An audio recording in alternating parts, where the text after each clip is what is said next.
حدیث میں آتا ہے کہ جب شکم مادر میں بچہ 120 دن کا ہوتا ہے تو فرشتہ آ کے اس کا رزق بھی لکھ جاتا ہے، اس کی عمر بھی لکھ جاتا ہے، اور اس کا شقی و سعید ہونا بھی لکھ جاتا ہے۔ تو جب رزق ہمارا لکھ دیا گیا، مقسوم ہمارا طے شدہ ہے اور قلم خشک کر دیا گیا، تو ہمیں پھر اپنی زندگی کے مقصد کی طرف توجہ کرنی چاہیے۔ ساری زندگی اس ادھیڑ بن میں گزر جاتی ہے کہ کھائیں گے کیا، پیئیں گے کیا، پہنیں گے کیا، اور یہ ذمہ میرے رب کا ہے۔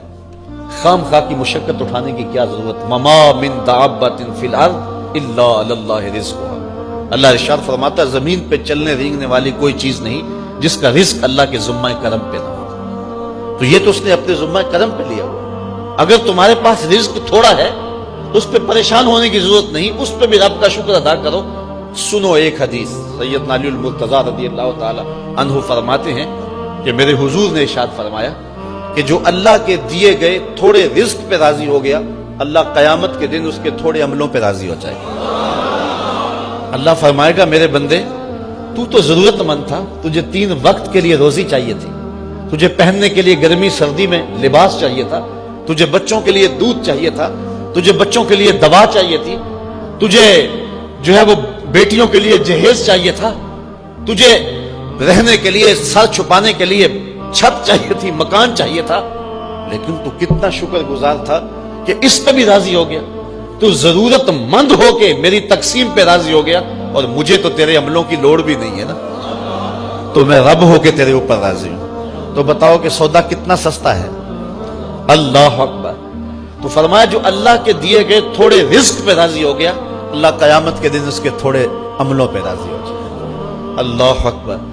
تو انسان جب اس طرف اپنا رخ کر لیتا ہے پھر اس کی زندگی سکھ میں آ جاتی ہے۔ امام غزالی نے ایک بڑی پیاری بات لکھی۔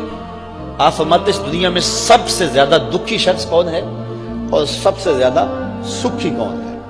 یہ فلسفہ آپ نے بیان کیا، نتیجہ سنا رہا ہوں۔ امام غزالی نے تو کئی صفحات پہ بحث چھیڑی، پھر اس کو سمیٹا اور نتیجہ نکالا۔ میں 2 لفظوں میں آپ کو بتا رہا ہوں۔ امام غزالی فرماتے ہیں اس دنیا کے اندر سب سے زیادہ دکھی مرض جو ہے وہ حسد کا مرض ہے۔ یہ ہر وقت سلگتا رہتا ہے اور ایسا مرض ہے کہ جس کا علاج بھی کوئی نہیں۔ شیخ سعدی فرماتے ہیں ایک ہی علاج ہے، بمیر حسود کی رنجیز کہ بجز مرگ علاج نیست۔ اے حاسد تو مر ہی جا، تیرا علاج اس کے علاوہ کوئی اور ہے ہی نہیں۔ تو کہتے ہیں سب سے دردناک مرض جو ہے وہ حسد ہے، اور سب سے سکھی زندگی کس کی ہے؟ فرمایا جو اللہ کی عطا پر قناعت کر لے کہ مالک جو تو دیا ہے میرے لیے مناسب تھا اسی لیے تو دیا، میری ضرورتوں کو مالک جتنا تو جانتا میں تو نہیں جانتا۔ تو بندہ جب رب کے دیے پر قناعت کر لیتا ہے، حضرت امام غزالی فرماتے ہیں اس سے زیادہ سکھی زندگی نہیں گزر سکتی، اور جو حسد میں مبتلا ہو جاتا ہے اس سے بڑی دکھی زندگی نہیں گزر سکتی۔ تو کہتے ہیں زندگی گزارنے کا گر سیکھ لو کہ جو ہے وہ قناعت کو اختیار کر لو۔ جو اللہ کی طرف سے مل جائے، وہ ایک رکشے کے پیچھے لکھا تھا مل جائے تو روزی، نہ ملے تو روزہ۔